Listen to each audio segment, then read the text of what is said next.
So, for the past 2 weeks or so, I've been exploring a different plane of existence. Now, I didn't need to chemically alter the state of my mind in order to reach that plane of existence. Instead, I've been reading a large number of research articles that were recently published about a particular topic. You see, I was ready to explain why determinism isn't actually a valid reason to give up on the idea of free will, by arguing that free will is an emergent phenomenon. But then, as I was looking into the concept of emergence, I learned about the distinction between strong and weak emergence. And I also heard a lot of prominent scientists expressing skepticism that strong emergence was a real concept. And when I heard that, I had a full-blown meltdown. Because I've been filming myself talking about free will like a jackass on the internet, so self-assured that my argument was flawless. But then I came across some information which might have poked a massive hole in my argument. So to be absolutely sure that what I was saying makes sense, I began reading the latest research on the topic of strong emergence. And after all that effort, I can safely say that my argument is actually still valid. And in fact, I think I've been able to strengthen my argument using results that have been discovered in the natural sciences. But not only that, as I learned more and more about this topic, I began to feel this profound sense of wonder for the universe around us, because this isn't just about free will, it's also about life itself and the weird things that can happen in life. And as I understood the concept of strong emergence, it became more and more clear why the universe is so weird and perplexing. Because it really is, it's just so multifaceted and sophisticated that it's hard to even wrap our minds around what the universe actually is. But then you add a concept like strong emergence and you can see how it's possible for the universe to constantly surprise us. And pursuing that sense of wonder was one of the reasons I started this YouTube channel in the first place. And now I feel like I see the universe in a completely different way, and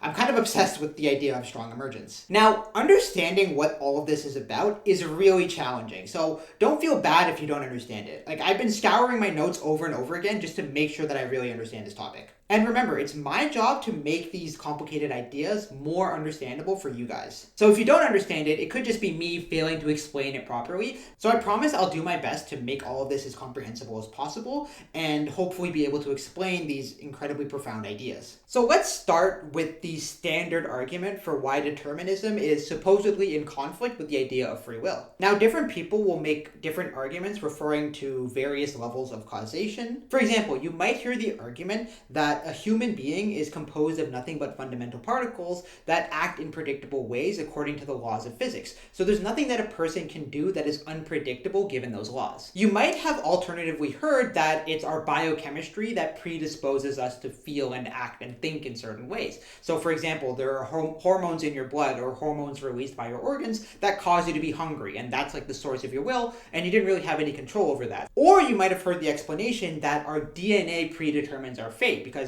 we don't choose our DNA, we're just born with it. And so our DNA kind of replicating and producing proteins is responsible for all of our behavior. And we don't have any control over these processes. Now, I'm going to spoil things a little bit, and this is actually very perplexing and very amazing, but if you understand strong emergence, these three explanations that I just told you actually contradict each other, and so they can't all be true simultaneously. But more on that later. So instead of arguing for determinism by adopting one of these perspectives, let's take a more general argument for determinism, which was provided by Crash Course Philosophy. Determinism is the idea that all events were caused by past events, such that nothing other than what does occur could occur. So everything that's playing out right now were caused by things in the past. Even your own behavior was determined by events that occurred in the past that you had no control over. And so everything that happens in the universe is the result of an unbroken chain of cause and effect starting at the Big Bang. This is especially the case within the framework of materialist reductionism, because this is the position that everything in the universe are made up of physical constituents that behave strictly in accordance with deterministic laws. And so even your brain, which is just a material object, is bound to these laws. And so there's nothing that your brain can do that isn't just the laws of physics playing themselves out. There's nothing special about your brain because it's fundamentally just a physical object, and all physical objects are subject to the same laws. Now, even though this is quite contrary to our sense of free will, it's actually very hard to argue against this chain of reasoning. Because if you accept determinism, and for the most part you should,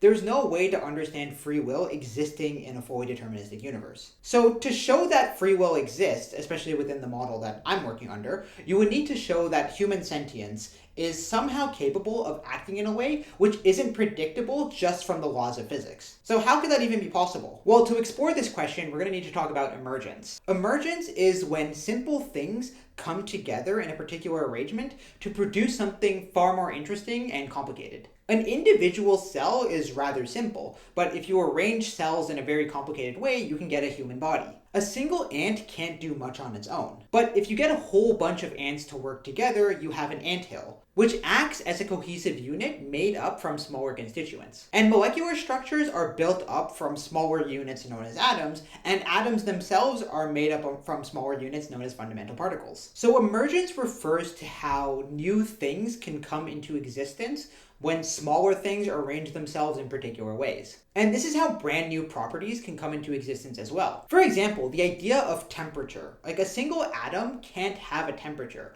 but when you have a collection of atoms, it's capable of having a temperature. And so a new property has emerged from the collection of parts, even though that property doesn't exist in the individual parts. So it's uncontroversial that emergence is real. I mean, just look at the world around you. It's filled with structure which you know are built from smaller constituents. But philosophers have identified two forms of emergence: weak emergence and strong emergence. Weak emergence is emergence that's easy to understand and predictable if you know the underlying fundamental laws. So you can predict a weakly emergent phenomenon just by looking at the fundamental laws and deriving those higher principles. And this involves both the emergence of new structures as well as new properties which those structures can possess. But any new property that's weakly emergent is fully predictable if you know the laws that work together in conjunction in order to produce that property. So as an example, let's take the standard model of particle physics as our most fundamental theory.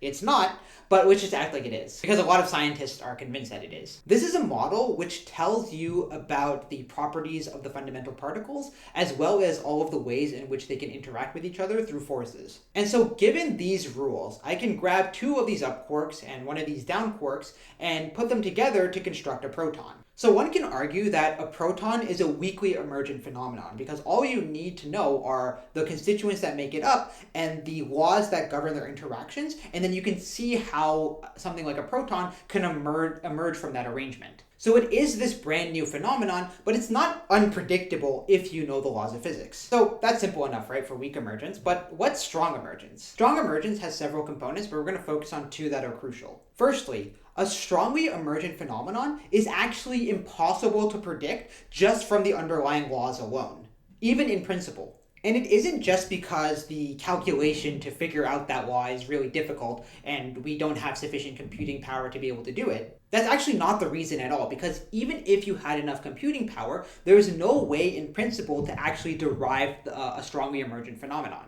It somehow makes this leap, and by doing so goes beyond those fundamental laws. So it's this brand new phenomenon that's somehow come into existence, and yet you can't use the fundamental laws to predict its existence. So in that sense, it's transcendental of those laws. Secondly, and this is rather incredible, any strongly emergent phenomenon actually has a downward causal influence upon the constituents which gave rise to it. So what this means is it's not just that these phenomena are going beyond the fundamental laws that gave rise to them, they're also having this downward influence upon those laws and causing those laws to behave ever so slightly differently. That's really bizarre if you think about it, and it also breaks determinism, because determinism is supposed to be this linear process of one thing causes another. But what we have instead is one thing causing another, and then that thing having this downward causal effect upon that thing which was supposed to give rise to it in the first place. So a strongly emergent phenomenon can have a downward causal influence upon the constituents which gave rise to it. You can't actually tell what that strong emergent phenomenon is going to be just from looking at those laws, but once that leap is made, that phenomenon is able to have a downward causal influence upon those laws such that they change slightly. So the laws are no longer the same. And in fact, that phenomenon is somehow capable of altering the laws of physics within that particular context. So it isn't just matter which causes the phenomenon to exist. The phenomenon is also causing the matter to behave ever so slightly differently. So when a strongly emergent phenomenon comes into existence, the chain of purely material causality that was involved in the origination of that phenomenon is actually no longer relevant for telling how that phenomenon is going to evolve in the future. You can't actually tell how that phenomenon is going to evolve if you know the past. The past actually becomes irrelevant. The second that phenomenon starts to exist, it'll go in a direction that you can't have predicted beforehand. The physicist George Ellis, who is one of the strongest proponents of strong emergence, puts it like this. We can say that a high-level phenomenon is strongly emergent with respect to a low-level domain when the high-level phenomenon arises from the low-level domain, but truths concerning that phenomenon are not deducible, even in principle, from truths in the low-level domain. In strong emergence, properties are only deducible from lower-level properties when you add concepts or variables that are derived from our knowledge of the nature of the higher-level emergent domain. The lower level simply does not by itself imply the relevant higher-level concepts or variables. One needs empirical input from the higher-level theory to determine such bridge laws. That's very cool, and it could point to a valid way for constructing free will. If free will is a strongly emergent phenomenon, it means that free will is not predictable by just the basic laws of physics, and hence it is non-deterministic with respect to those laws. But this could also mean that free will could have a downward causal influence upon matter. So what this means is that we can cause particles to behave in ways which they don't ordinarily behave in. For example, if I arrange matter in a particular way using my free will, using my consciousness, I can create something like a computer. Computers don't just spawn in nature. If I just studied the laws of physics, there's no way I could predict the existence of a computer. Instead, they start to exist because a conscious entity was able to construct them and put them together. So matter, in a sense, is acting in a way which matter doesn't ordinarily do in order to create something like a computer. So if free will is strongly emergent, all of the arguments which are typically thrown at free will from the perspective of causal determinism are no longer valid, because you can't actually predict what a person is going to do just from looking at the matter in their bodies. And so human behavior would not be deterministic. And so people are capable of acting in ways which aren't predictable if you just studied things from a purely physical perspective. And so some questions that might arise at this point are, is strong emergence real or is it purely theoretical? And if it's real, does it exist in nature? And if strongly emergent phenomena are real, is free will one of them? Now, you may see today a lot of scientists, particularly physicists, who think they understand everything because they understand the smallest things, argue that strong emergence can't exist, or that it doesn't exist, or it only exists in kind of artificial settings that are rather removed from the natural world. And so they might argue that things like our consciousness and things like our sentience are actually weakly emergent, i.e. you could predict them if you had enough information about the particles that go into constructing a human being. And if this is true, if consciousness and sentience are weakly emergent, it means that everything I've been saying has been incorrect. And this is when I kicked into research mode to learn about the nature of strong emergence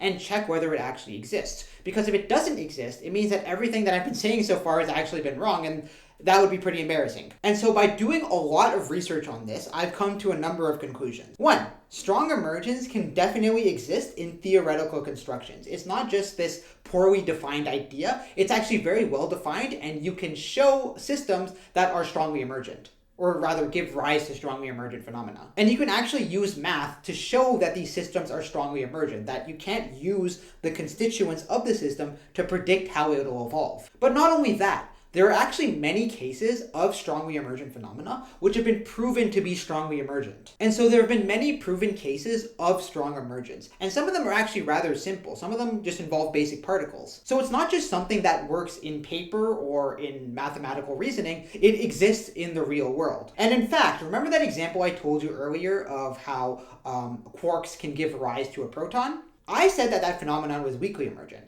But there's actually no evidence that it is weakly emergent. In fact, it could be a strongly emergent phenomenon. And I read one paper that argued that people claiming that strong emergence isn't real and that certain phenomena are actually weakly emergent should be able to prove it, because if something's weakly emergent, you should be able to show how the fundamental laws give rise to it. And so something being weakly emergent is an easily provable case, whereas with strong emergence, it takes a lot more effort to prove it. And like I said, there are some examples of strong emergence which are actually rather simple, occurring at the level of particle physics. And so if these very simple phenomena are examples of strong emergence, something like my consciousness, which is so perplexing and which we don't even understand at all, probably is a case of strong emergence as well. It's very unlikely that something like our consciousness is weakly emergent, especially if another strongly emergent phenomenon, which is simpler, is a contribution or a contributing factor to the existence of consciousness. So that means that any phenomenon which arises from a strongly emergent phenomenon must itself also be strongly emergent relative to the fundamental laws. Now, another interesting fact which I came across in my research is that it's actually possible to construct a strongly emergent phenomenon using several weakly emergent phenomena. So you can take several weakly emergent phenomena and arrange them in a particular way to give you a strongly emergent phenomenon. So it could be the case that weak emergence actually gives rise to strong emergence. This was shown using Conway's game of life. If you don't know what Conway's game of life is, please look it up because it's utterly fascinating and it's still the topic of considerable research in computer science. But what's amazing about Conway's game of life is that it's a game that plays itself, and the rules of the game are very simple, and yet these very simple rules can give rise to amazingly complicated behavior. And if you watch any videos of the amazing and unexpected things which Conway's game of life is capable of, you might be able to get a sense of how emergence works, because you can see how very simple rules can give rise to very complicated behavior. So to get this discussion going, let's first talk about theoretical constructions of strong emergence. I say theoretical because they're theoretical on paper, but they really do model things that exist in the real world. The Dutch mathematician, computer scientist, and artificial intelligence researcher Hans van Hateren has created numerous theoretical constructions of strongly emergent phenomena. And what's really interesting about these constructions is that they model evolution by natural selection. And you can mathematically prove that these phenomena are strongly emergent, which means that they somehow arise from the smaller parts within a system, but they have this causal influence upon the system, which wasn't caused by the constituents of the system itself. And they also have this causal influence upon the elements of the system. So if I were to predict the future evolution of this system just by looking at those fundamental constituents, I'm going to get the wrong answer, because there's this strongly emergent phenomenon which exists somehow apart from the system, which has this downward causal influence upon the elements of the system. So if I don't take into account that strongly emergent phenomenon, I'm going to get the wrong answer when I try to predict what's going to happen. So the math fully checks out. Strong emergence is fully realizable within the mathematics. It's not just this abstract, ethereal notion which isn't grounded. You can show that a phenomenon is strongly emergent in the math, which means that the phenomenon is somehow able to influence the trajectory of a system, even though you can't predict its existence from the constituents of the system. I'll put up the diagram for one of these papers so you can see it yourself. I don't have the copyright for this, but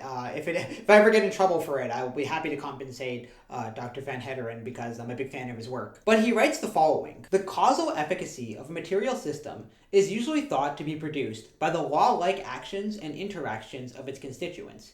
Here, a specific system is constructed and explained that produces a cause that cannot be understood in this way, but instead has novel and autonomous efficacy. The construction establishes a proof of feasibility of strong emergence.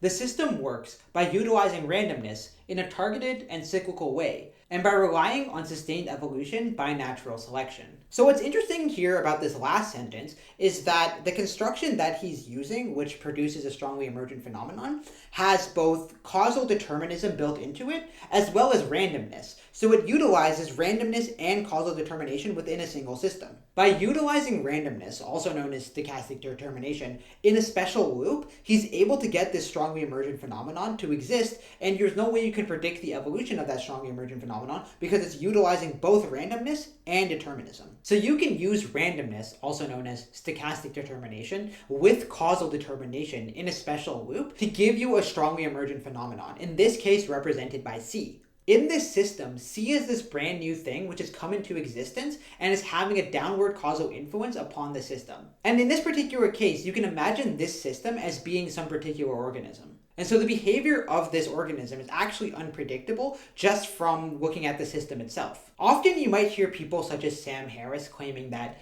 either the universe is fully deterministic, or it's fully random, or it's some combination of both, and in none of these cases can you get free will. Well, actually this is false, because you can show that there's a way to combine randomness with determinism to produce a system which has strongly emergent properties. And the author notes that it's not just about combining randomness and determinism in an arbitrary way. They need to be combined in a very particular way in order to get strong emergence. But that particular way isn't rare, and it's something that we should expect in nature, because again, as I mentioned before, this system is modeling evolution by natural selection. Now, combining randomness with determinism can actually be related to free will. Because our brains also engage in processes which are, for the most part, random. So for example, when you dream, that seems to be an instance of your brain just showing you random images to see if something interesting emerges. And if by chance your brain does happen to spontaneously generate a useful idea, you can use determinism to seize upon that idea. Or another example, if ideas just randomly come to you without any of your own agency. So for example, if you're forced to go to school and learn things, you didn't choose to be there, and so you didn't have any control over that. But once those ideas enter your mind through a process which you didn't control, you have the ability to act on those ideas or use that information to exert more free will. Furthermore, randomness allows you to start a new chain of causation that wasn't caused by anything in the past. So both randomness and determinism might be a feature of free will at the psychological level. So if you examine the construction made by Van Hateren, you can actually modify it in subtle ways to show that there are many examples of potentially strongly emergent phenomena. So for example, like I said before, this shows that evolution by natural selection, i.e. Darwinian evolution, is a strongly emergent phenomenon. The process which gave rise to all life on Earth and has produced this perplexing array of diversity amongst living things is actually a strongly emergent phenomenon. And that feels like it makes sense because look at what evolution is capable of producing. Do you think any of that is predictable just given the fundamental laws? Not really, because evolution involves both randomness and determinism, causal determinism in the ordinary sense, but also randomness in the sense of random genetic mutations that give rise to new organisms. And so that combination gives you something which you can't predict solely from the laws of physics. And so because of the fact that you can't use fundamental physics to derive the concept of evolution, this shows that the idea of evolution exists on a plane which is apart from atoms, which exists independently and is not relevant to the concept of atoms. Now, this is a key and subtle aspect of strong emergence. Strongly emergent phenomenon exist on a different plane relative to the constituents that cause that phenomenon to exist. So for example, the concept of evolution, if you think about it, doesn't really apply to individual atoms. It's a concept which exists in biology, and so it only makes sense to talk about evolution with respect to biological organisms. I mean Darwinian evolution specifically. And think about like the idea of meaning. Van Hateren shows through a modification of his system that the idea of meaning itself is strongly emergent. But does meaning apply to individual atoms? Like, can individual atoms experience meaning? No, meaning is something that exists at the human level, at the animal level, through organisms that can perceive their environments and make meaning of the world around them. It doesn't actually make sense to talk about meaning with respect to atoms. And so meaning itself, it must be a strongly emergent phenomenon because it doesn't apply to the lower levels of existence. And this is generally the case for all planes of existence that give rise to strongly emergent properties. So strongly emergent properties exist in a sense on another plane. So things that are true in chemistry might not actually apply to physics, and things that are true in biology might not apply to chemistry, and things that are true in human societies might not apply to animal societies, for example, things like the economy or laws or morality. Van Hateren writes, although emergent phenomena arise from simpler ones, they subsequently displace the simpler phenomena as components that produce and explain higher levels. And if you think about it, this explains why we don't need to refer to physics to talk about something like economics. Economics might be dependent on physics and particles for its existence, but after it comes into existence, it operates by different laws, and so I don't need to know about the motions of particles to tell you how money works. And if economics is something that's strongly emergent, you can't actually predict how economics is going to play out just by referring to physics. And again, it's not a computational issue. It's an issue that's at the core of what it means to be a strongly emergent phenomenon. Now, interestingly for our purposes, Van Hateren also shows that, again, if you modify his construction in subtle ways, you can show that the idea of goal-directed agency must be a strongly emergent phenomenon. The idea of having genuine goals, such as the goal of surviving or the goal of reproducing, is strongly emergent, and it can only exist with respect to biological living organisms. It doesn't make sense to talk about agency from the perspective of just atoms. Individual atoms don't have agency, but living organisms do have agency. And that agency isn't something that's just kind of, an abstract idea that exists entirely in our heads, and in reality there is no agency. No, agency does exist, and it must exist if you want to explain how an organism behaves. If you fail to account for its agency and just look at the particles that compose the organism, you're going to get the wrong prediction results when you try to figure out how it evolves in the future. And so agency needs to be thought of as this brand new thing which has come into existence, and yet it's able to have this influence upon the destiny of the organism. It isn't contained within the matter that comprises an organism, and yet somehow it's able to cause the organism to behave in slightly different ways. And this gives us another reason to consider why determinism is flawed. Because the model of determinism has this kind of linear direction where it's just one thing causes another, which causes another, which causes another. That's actually not how things work in the real world, because there could be multiple causes for a single event. And so the matter that comprises an organism may predetermine it to a specific fate. But there's this additional thing, specifically in this case agency, which is able to also have a causal influence on the way the organism behaves. So the matter in its body might be predisposing it to have a certain destiny, but you can't actually give a full account of the behavior of that organism just by looking at the matter. And so there must be this other causal influence. And so if my free will has causal influence, it doesn't mean that matter isn't causing me to also act in ways. Like, that's pretty obvious. Like, just the fact that my body is constructed like this predisposes me to act in certain ways. For example, I can't see what's behind me because I don't have eyes on the back of my head, even though I know it's a green screen. So in that sense, the material composition of my body does predispose me to do certain things. But it's not the only causative factor in my behavior. My free will, if my free will exists and if it's strongly emergent, is another causative factor which must be accounted for if you want to give a full account of how my behavior evolves in the future. And what's important to keep in mind is that this diagram might look complicated, but it's actually very simple. It's one of the simplest ways you can get a strongly emergent phenomenon. So you shouldn't consider strong emergence to be this rare phenomenon. It should be relatively common.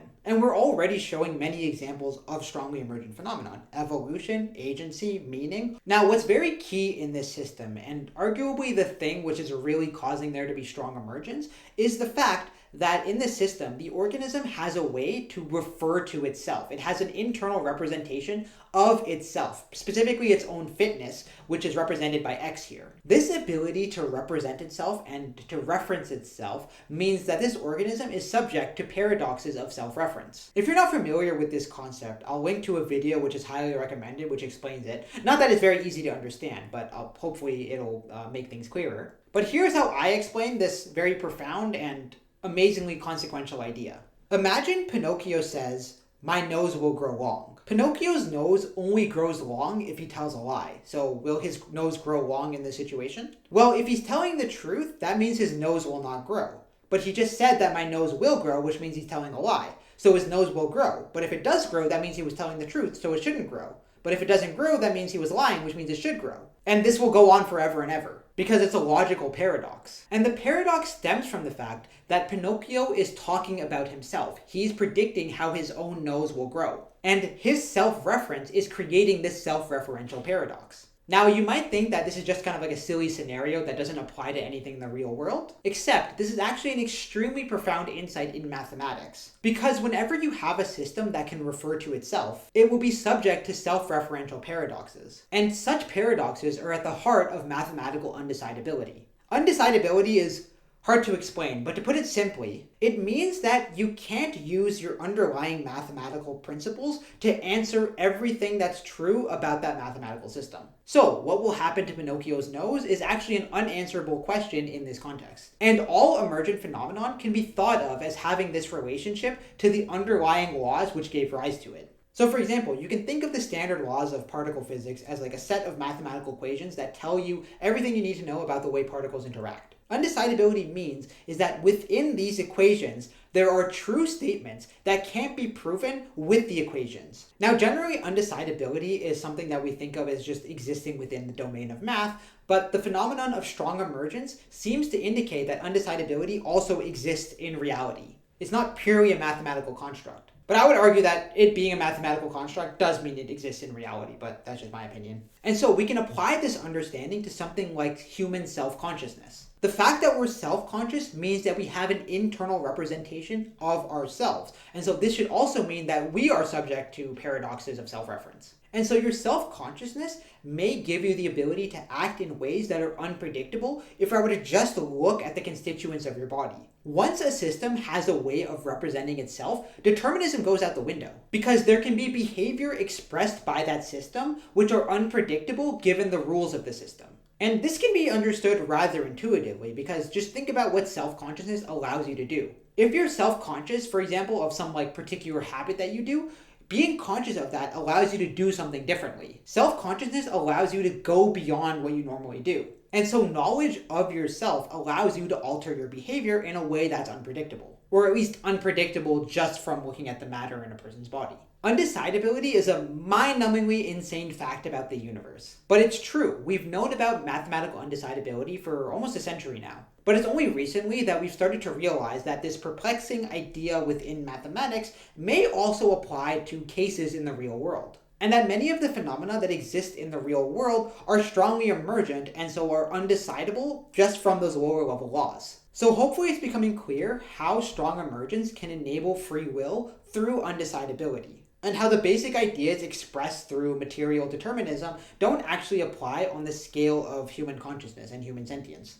which is especially clear in the case of self-consciousness. But I would argue that you don't even need self-consciousness to show that this is the case. Any way of representing your own internal state gives you a kind of paradox of self-reference. And all organisms that possess sentience probably do have some way of representing themselves internally. For example, if your body temperature is too high, you can sense this, and when you sense this, you now have the ability to do something differently. And it's not just self-reference, but it's also the ability to represent anything in the external world internally that gives us power over the world. And this may or may not be a dumb demonstration of this fact, but we'll see how it goes. But this object normally follows the laws of gravity. Like on its own, it goes down in accordance with the laws of gravity. But partly because I can represent this idea in my mind, I'm able to cause it to act in a way which is contrary to gravity. Scissors don't normally act like this, but they can act like this if a conscious entity can perceive the scissors and cause them to act in this way.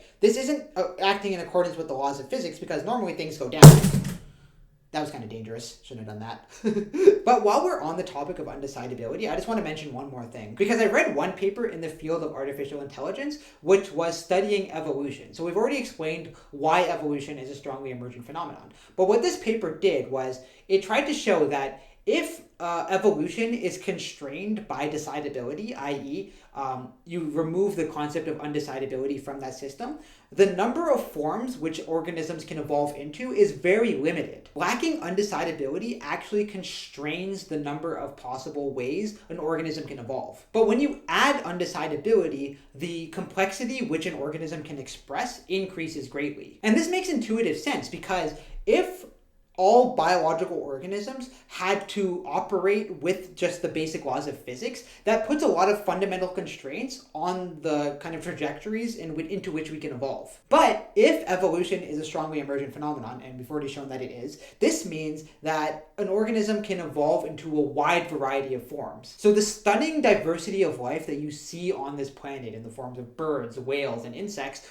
are all the result of strong emergence. If evolution was a weakly emergent phenomenon, it's very unlikely that we would see the crazy levels of complexity that we do in biological organisms. Because again, that would be very constraining for the ways in which organisms can evolve. And this is part of the reason why I've said that studying emergence has been so profound for me, because I'm able to see life in a completely different way and understand how it's possible for the universe to just be so stunning and surprising. Now, George Ellis, who I mentioned earlier, has been able to show numerous examples of strong emergence at the level of particle physics. So even extremely simple systems, or relatively simple systems, can exhibit strongly emergent properties, which really casts doubt on the notion of consciousness being weakly emergent, because how can it be if even simpler things are shown to be strongly emergent? Now, he says that the key to strong emergence are broken symmetries. Now, that's a topic which I'm not particularly competent to explain, but luckily there are some simple ways to get the idea across without sifting through the finer details. Ellis writes,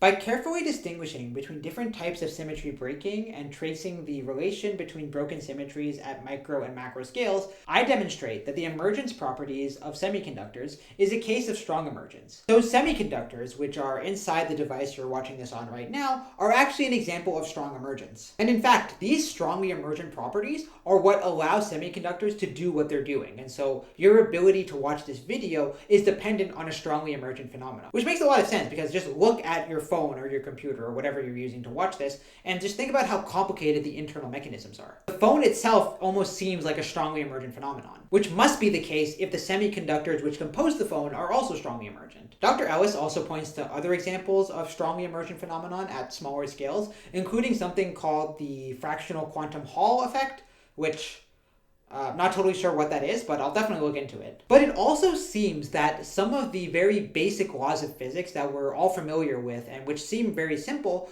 are actually underivable from the underlying physics, and so they must be cases of strong emergence. Ohm's law appears to be one such case of this. Anybody who works with electricity is familiar with Ohm's law. It's very simple, and yet there's no way to use fundamental physics or like the very basic laws of physics to derive Ohm's law. The only way to do this is to add additional properties. So remember before how I talked about undecidability and how undecidability means that within a particular mathematical system, there are true statements that can't be proven just by looking at those fundamental laws. In the case of Ohm's law, if you want to be able to derive it, you need to make some assumption, some additional truth. Now that additional truth can't be shown to follow from the fundamental axioms of your system.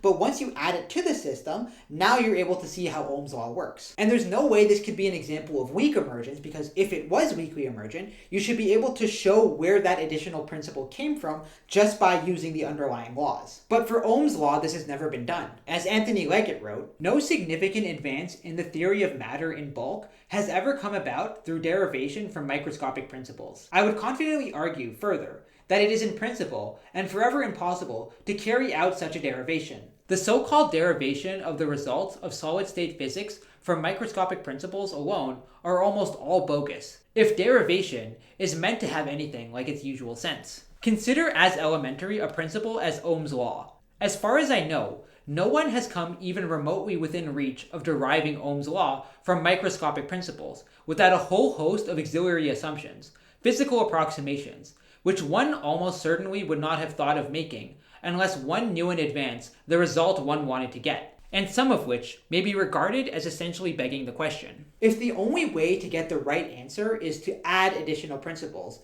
doesn't this right away disprove reductionism? Because you can't even show that something like Ohm's law is reductionistic. It does not reduce to the basic laws of physics. So how on earth are you going to claim that something like consciousness is just the result of interactions between matter, if you can't even show that Ohm's law is like that? So what's really interesting about the case of semiconductors is that you can really specifically show how it is that the crystal structure can have this downward causal influence upon the molecules which make up the crystal itself. And by symmetry breaking, what's generally meant is that there's some kind of rule which applies to the crystal structure, or rather to the fundamental particles which make up the crystal structure, which doesn't apply to the crystal itself. So it breaks the kind of symmetry of the original equations. And once that particular crystal arrangement of molecules is produced, this brand new thing starts to happen. The crystal itself gives rise to quasi-particles known as phonons. And these phonons can interact with the constituent particles in such a way that the normal rules which are supposed to govern the way those particles behave no longer apply. So now you need an adjusted form of the original rules in order to derive the higher level properties of the crystal. And so the fundamental physics which are supposed to be governing the way these particles behave is no longer applicable in these circumstances because of strong emergence and because of the downward causal influence which the crystal itself can have upon the particles. Ellis writes, downward emergence is here because the crystal structure is responsible for the existence of phonons at the micro level. These lead to the emergent properties that occur at the macro level in semiconductors. Thus, downward effects shape the lower level electron dynamics due to the higher level crystal structure, these effects not being directly implied by the lower level interactions themselves. Now, this fact that the crystal structure has strongly emergent properties which affect the particles is what's responsible for giving semiconductors their amazing and very useful properties. Because these properties only exist in the context of altering the fundamental laws ever so slightly. And you can't derive the strongly emergent properties from the fundamental laws because you need a modified version of them. So to recap, Molecules can arrange themselves into particular crystal structures. Once these crystals emerge, they can exert influence on the particles that make up those crystals, such that the normal laws of physics, which are supposed to govern the way those particles behave, are no longer applicable in this context. And instead, they need to follow a different set of laws. And this is also what allows for the emergence of new properties to come into existence. Brand new things that are totally unforeseen can start to exist in our universe as a consequence of strong emergence. And doesn't that sound consistent with the universe in which you live, where the truly bizarre can take place? This shows that our most fundamental theories of physics are causally incomplete. Using them alone will not give you enough information to tell you all of the causal influences upon a system and how that system will evolve into the future. If that system gives rise to a strongly emergent property, you can't use the lowest levels of physics to derive phenomena that occur on higher levels. It's fundamentally impossible. And so every time strong emergence occurs, we have a new domain where we have to alter the laws of physics ever so slightly to accommodate this new thing that exists. And furthermore, strongly emergent phenomena can give rise to even more strongly emergent phenomenon, and this can just go on and on like this. Now, the fact that semiconductors have strongly emergent properties is kind of obvious when you think about what it is that your computer or your phone is doing, because they use transistors, and transistors are made of semiconductors.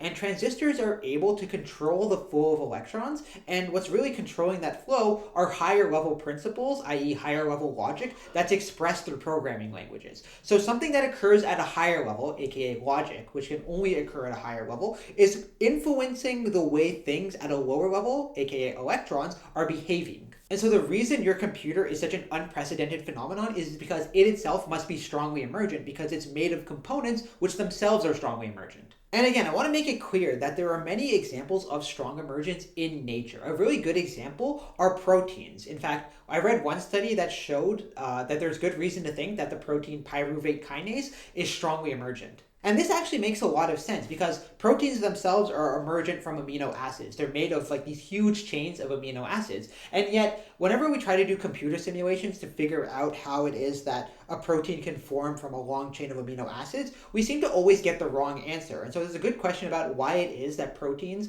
can fold into these very specific shapes. But when we try to use the kind of basic laws of amino acids and of chemistry, we can't seem to reproduce those protein foldings. And the most likely answer is because this is a strongly emergent phenomenon. So if we try to figure out how a protein is going to fold just by looking at the amino acids, we're going to get the wrong answer because we can't, because it's strongly emergent. And so we need to add additional principles in order to solve this problem. That's probably why protein folding is such a huge problem in computer science and why we've only recently been making some progress on it. It's very likely because of the fact that proteins are themselves strongly emergent. And proteins are a very small subunit of life. And so if proteins are strongly emergent, a very tiny living cell is itself a strongly emergent phenomenon, and then an entire organism must be an even more strongly emergent phenomenon.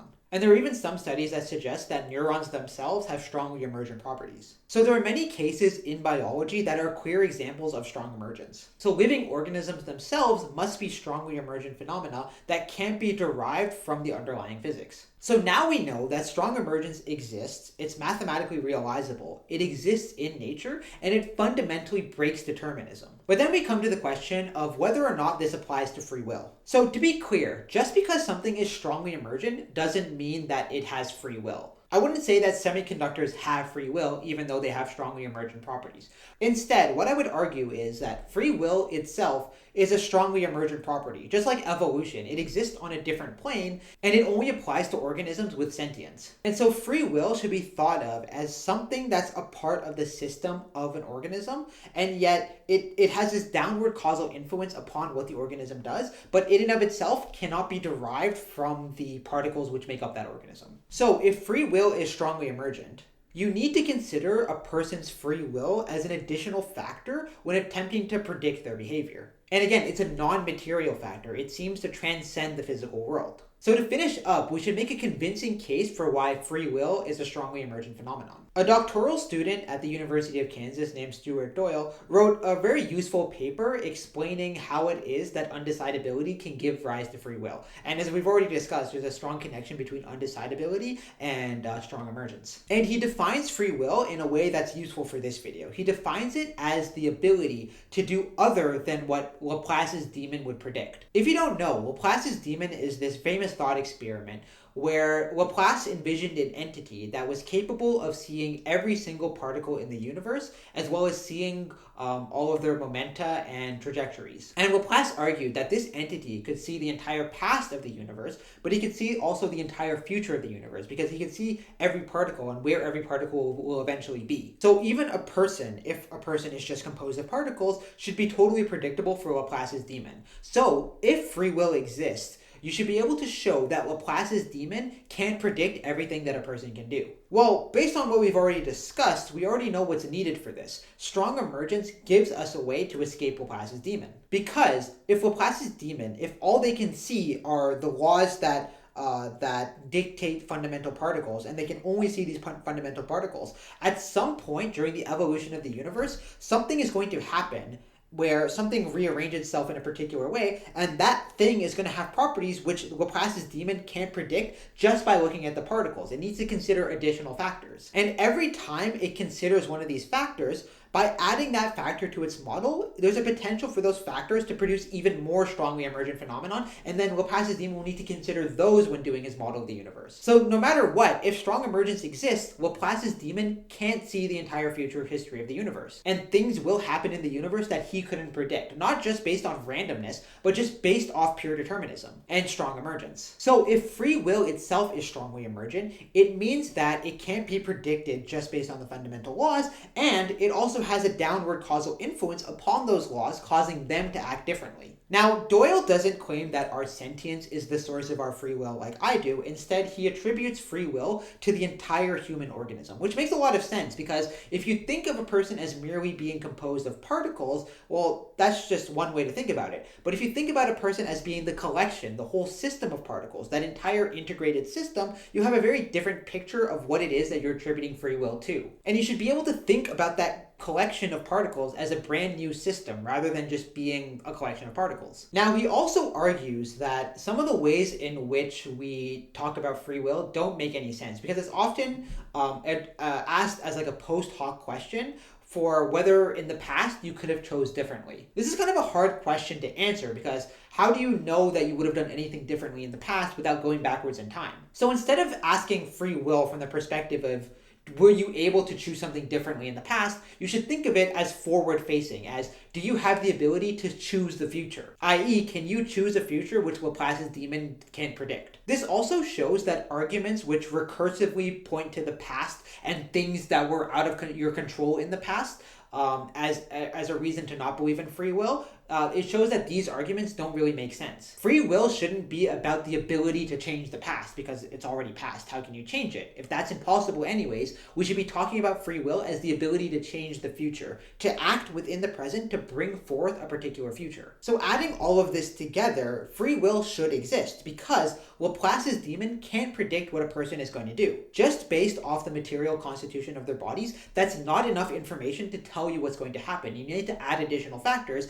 including their free will. Their free will is an additional causative factor in what they do. The matter is relevant. The matter predisposes a person to a particular destiny, but the free will is also a causative agent, and it can subvert that matter in very interesting ways that should be unpredictable to Laplace's demon. And again, even simple systems like proteins should be unpredictable to Laplace's demon, because once a particular protein structure emerges, it's going to start acting in ways that are contrary to just looking at the particles and seeing how they behave. Knowing all of the information about the particles in a protein is not enough information to tell you what that protein is going to do. So, should we believe that sentience is strongly emergent? There are three very convincing reasons to think yes. Firstly, there are way simpler phenomena which are proven examples of strong emergence. And if even a single one of these strongly emergent properties was involved in the production of human sentience, it would mean that sentience itself must be strongly emergent. And remember what I said earlier, that neurons themselves and the way they generate action potentials appears to be strongly emergent. And so if neurons are a part of our sentience or are involved in the construction of our sentience,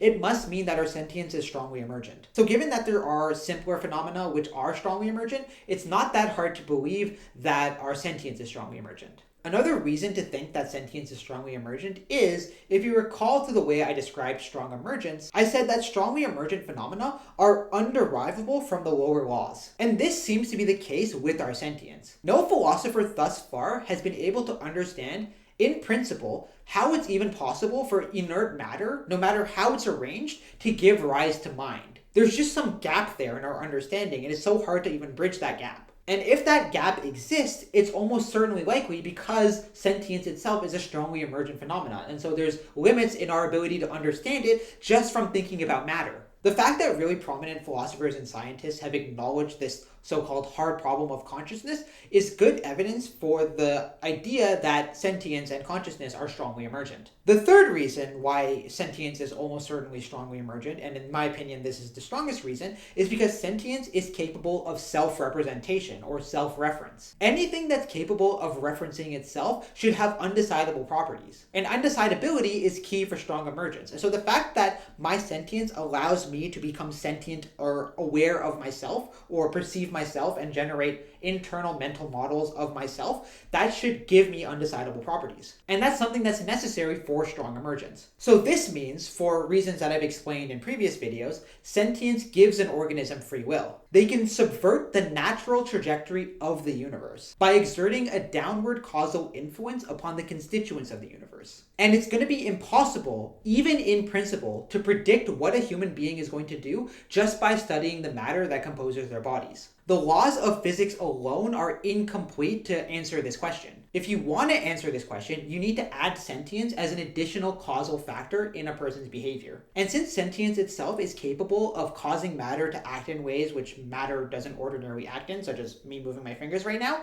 sentience must have free will. So all of this shows that the standard arguments which are put forth in favor of causal determinism as being something which contradicts free will are actually all wrong. A person's behavior is not predictable according to the fundamental laws of physics. Because at various stages, from proteins to neurons to evolution, those laws will not be able to generate accurate predictions. And so there's no way for the standard model Lagrangian to predict what's happening right now. Like the way my hand is moving right now, if a physicist really claims that all of this is just the standard model Lagrangian, I mean, they're sorely mistaken, because clearly my mind is one of the causal factors in causing this to happen. In other words, in a very literal sense, and I mean this completely literally, there's evidence to back me up, our consciousness and our sentience is capable of breaking the laws of physics, or more specifically, modifying them such that they're no longer the original laws. So for all the reasons I've discussed in this video, determinism does not contradict free will. Now, there are other reasons as well why determinism doesn't contradict free will, and I might discuss them in another video,